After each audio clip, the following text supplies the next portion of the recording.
বনভোজৰ বতৰত দুৰ্ঘটনা প্ৰতিৰোধৰ বাবে মাঞ্জা লাংপুকু পথত ড্ৰাংক এণ্ড ড্ৰাইভাৰৰ বিৰুদ্ধে তালাচীত নামিল জিলা পৰিবহণ বিষয়া।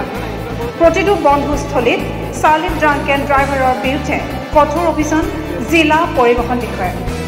শনিবাৰে মাঞ্জাস্থিত লাংপুকু বনভোজস্থলীলৈ যোৱা পথত ড্ৰাংক এণ্ড ড্ৰাইভাৰৰ বিৰুদ্ধে অভিযান চলালে জিলা পৰিবহণ বিষয়া বিক্ৰমাদিত্য গগৈয়ে।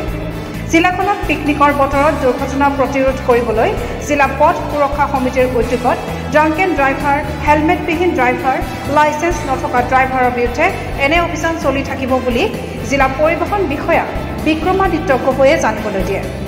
জিলা পৰিবহণ বিষয়া বিক্ৰমাদিত্য গগৈয়ে সাংবাদিকৰ আগত মন্তব্য প্ৰকাশ কৰি সকলোলৈ আগন্তুক নৱবৰ্ষ আৰু খ্ৰীষ্টমাছৰ শুভেচ্ছা জ্ঞাপন কৰি কয় যে ড্ৰাংকেন অৱস্থাত যদি পাওঁ তেতিয়াহ'লে অকল ড্ৰাংক এণ্ড ড্ৰাইভিঙৰ কেছেই নহয়, তেওঁলোকৰ পাৰ্মিটখনো 3 মাহৰ কাৰণে ছাছপেণ্ড কৰা যাব। গতিকে মই সকলো বাণিজ্যিক যান বাহনৰ চালকৰ গৰাকীলৈ অনুৰোধ কৰিলোঁ, আপোনালোকলৈ এটা মেছেজ দিব বিচাৰিছোঁ মই যে আপোনালোকৰ চালকজনক আপোনালোকে কৈ থ'ব আৰু আপোনালোকে কণ্ট্ৰল কৰিব যাতে কোনো ড্ৰাংক এণ্ড ড্ৰাইভিং নকৰে।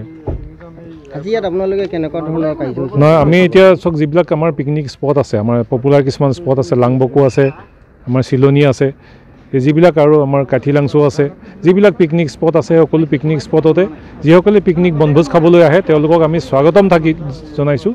কিন্তু আমি তাতে ড্ৰাংক এণ্ড ড্ৰাইভিং হ'বলৈ নিদিওঁ। গতিকে যেতিয়া আমি ঘূৰি আহিব তেওঁলোকে পিকনিকৰ পৰা আমি সকলোকে ড্ৰাংক এণ্ড ড্ৰাইভিং চেক কৰিম আৰু এই চেকিংটো আমাৰ তেতিয়ালৈকে চলি থাকিব যেতিয়ালৈকে বনভোজৰ বতৰ থাকিব। এতিয়ালৈকে আমি 599 অৰ্থাৎ প্ৰায় 600খনে আমি এইটো নৱেম্বৰৰ 30 তাৰিখৰ এইটো হিচাপ 30 নৱেম্বৰলৈকে আমি 599খন আমি লাইচেঞ্চ আমি ইতিমধ্যে ছাছপেণ্ড কৰিছোঁ। আৰু এখন গাড়ী, যিখন গাড়ীয়ে ডিমা হাছাত এক্সিডেণ্ট কৰিছিলে, আমাৰ কাৰ্বি আংলঙৰ নম্বৰ, সেই গাড়ীখনৰ আমি RC কেঞ্চেল কৰিছোঁ। আজি ইয়াত যিসকলক আপোনালোকে বিচৰা মতে যিবোৰ পোৱা নাই সেইবোৰ স্পটত কেনেকুৱা ধৰণৰ? নহয়, আমি তেওঁলোকৰ এগেইনষ্টত কেছ ল'ম, কাৰণ আপোনালোকে জানেই যে ড্ৰাংক এণ্ড ড্ৰাইভিঙৰ ক্ষেত্ৰত যদি 30 mg 30 মিলিগ্ৰাম 100 ml ব্লাডতকৈ যদি বেছি হয়, সেইটো এটা হিচাপ আছে, ইউনিট আছে, তাতকৈ বেছি হ'লে এইটো আইন বিৰুদ্ধ হৈ যায়, এইটো ড্ৰাংক ড্ৰাইভাৰ বুলি ধৰা যায়। গতিকে আমি তেওঁলোকক কেছ ল'ম। কাৰোবাক যদি অতি বেছি ড্ৰাংকেন অৱস্থাত পাওঁ তেতিয়াহ'লে আমি তেওঁলোকক ডিটেইন কৰি থ'ম, কাৰণ তেওঁলোকক আমি চলাবলৈ যাবলৈ দিব নোৱাৰোঁ।